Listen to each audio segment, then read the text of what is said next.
Janet Yellen will make her first appearance as the new chairman of the Federal Reserve on February 11th. Yellen, who will be sworn in officially on Monday, is slated to testify in a semi-annual report about the economy in front of the House Financial Services Committee.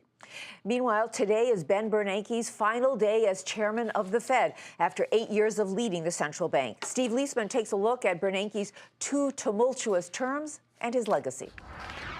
Raise your right hand and repeat after me. Ben Bernanke entered office in 2006 with the intention of depersonalizing the chairman's role after nearly 2 decades of Alan Greenspan, whose popularity was bigger than the Fed itself.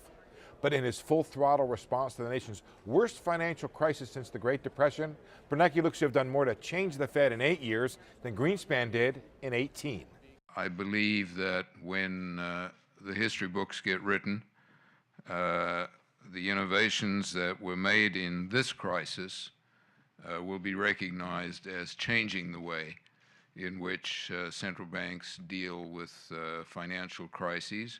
Alan Sine of Decision Economics calls it the Bernanke template, buying trillions of dollars in bonds to drive down interest rates, or quantitative easing, telling the market what the Fed would do, so-called forward guidance, and then massive financial backstops put in place during the crisis, and letting the whole open market committee speak, and for the first time ever, press conferences and more transparency.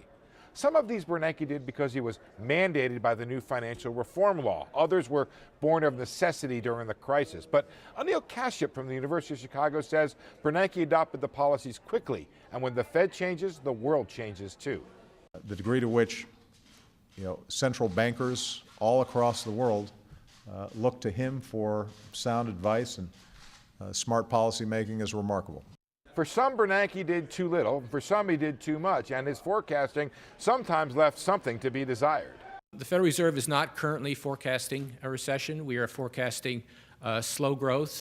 But when the facts about weakness became clear in the economy, Bernanke brought rates down quickly, first to 2% from 5.25%, and then to 0, even before the unemployment rate would spike to 10%.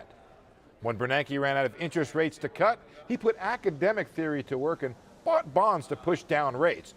And when buying bonds wasn't enough, he used another theory, forward guidance, trying to help the economy by convincing markets that the Fed would keep interest rates low for a very long time. Those who believed in Bernanke were handsomely rewarded. Stocks surged 135% from the crisis bottom. History stands ready to judge Bernanke harshly if the exit from these policies creates a sharp recession or high inflation. But a smooth exit by the Fed would solidify Bernanke's status as a central banking legend. For Nightly Business Report, I'm Steve Liesman.